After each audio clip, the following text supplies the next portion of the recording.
So let's talk about that. We're WrestleMania 4, and the show's going off the air.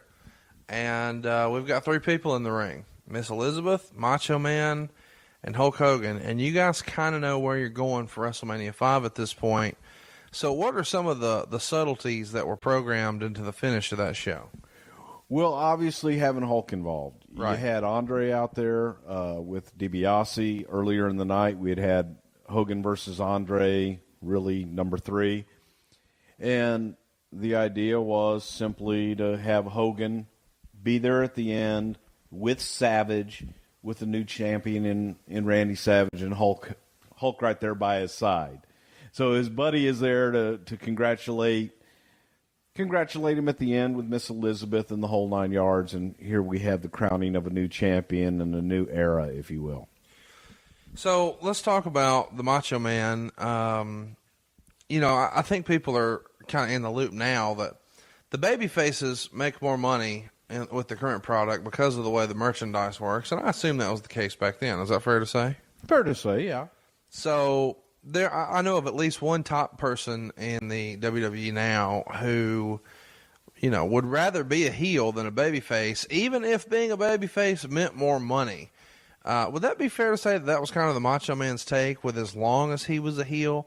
Because in my head, as notorious as he was with penny pinching and trying to be frugal, so to speak, wouldn't he want to get all the merch money he could? And if he goes back heel in a year, that's pretty much going to dry up? Without a doubt, Randy loved the money of the merchandising and everything that came with it. Being a babyface and all the opportunities that came with it. However, at the time, the WWF was a different place, and frankly, the heels had opportunities, money-making opportunities too at the time. Babyface is going to make more. They're going to sell more merchandise right. In general. That's always going to be the case, and that's always going to happen, especially in the late 80s at the time. But Randy was a businessman, and Randy he was more comfortable being a heel. He enjoyed being a heel, and probably felt that was his rightful place. So now we roll on. We have this happy scene, lots of promos together, lots of promotional appearances, lots of cross-promotional stuff, 8x10s and such, posters and whatnot. Magazine covers, the whole 9 yards of these three individuals. And we roll on into SummerSlam, and at SummerSlam, we have a pretty big main event. We've got the $1 Million Man, Ted DiBiase. We've got Andre the Giant.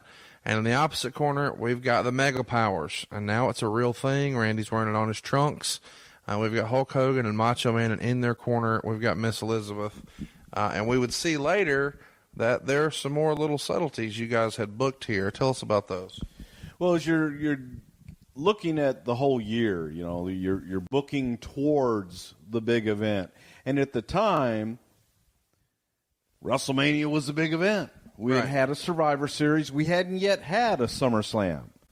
And so now we're going in, and it's the end of the summer. We're going to go to pay-per-view. We're going to have this event called SummerSlam, the Mega Powers versus the Mega Bucks. Got Jesse the Body, who was a color commentator at the time, is a special guest referee. You got Miss Elizabeth in the middle of it. Got Virgil on one side. It was the top guys. Randy Savage was your babyface champion. Ted DiBiase was the nasty, dastardly heel chasing the belt. And you got the big, mean, nasty giant on the outside. Now, Andre couldn't work a whole lot at the time, so you had to pick and choose Andre's matches. And Andre and Hulk, that was money to have them in a match. It made sense. It also made sense to continue to build the friendship between Randy and Hulk. So you got the Mega Powers. Remember the handshake on TV? Yeah. Oh, yeah. The Mega Powers unite. Oh, yeah. And it was built as this mega tag team match on pay-per-view. It was so important, it warranted another pay-per-view. And that was a big deal at the time.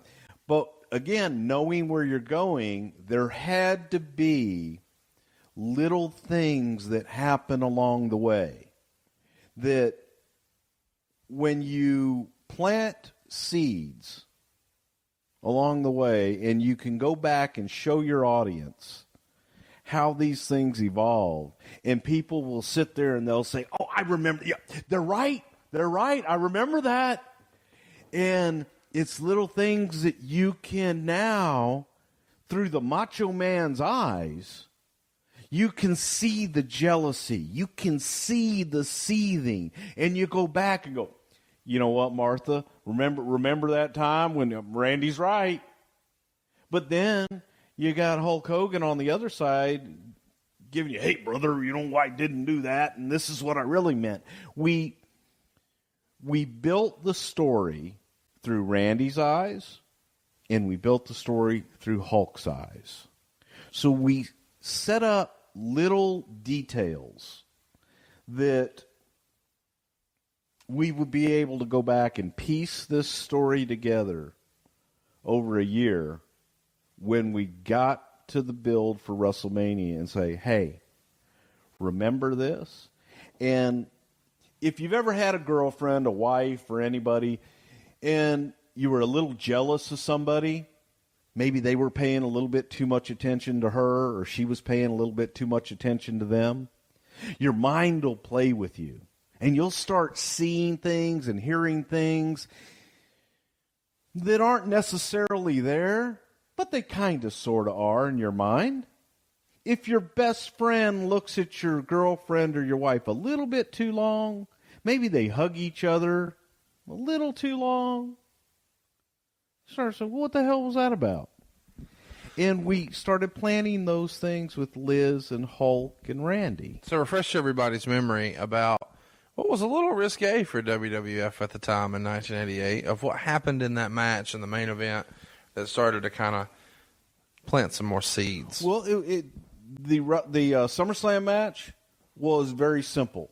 It was a look. It was a look from Hulk to Liz.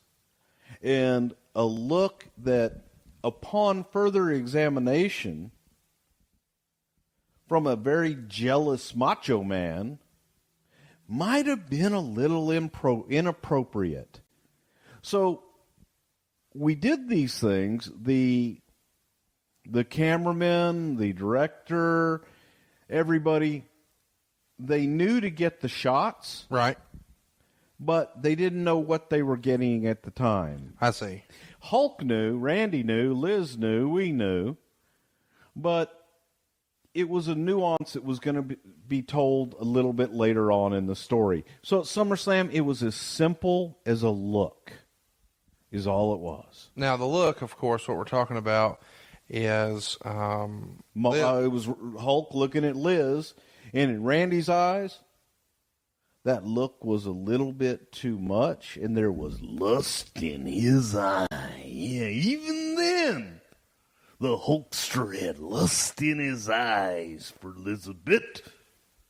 So the deal is Elizabeth has her skirt removed to reveal some panties below. That distracts the Megabucks, and the Mega Powers are victorious. But in that moment, that doesn't just distract the bad guys, it distracts Hogan as well. Exactly. With lust in his eye. Yeah.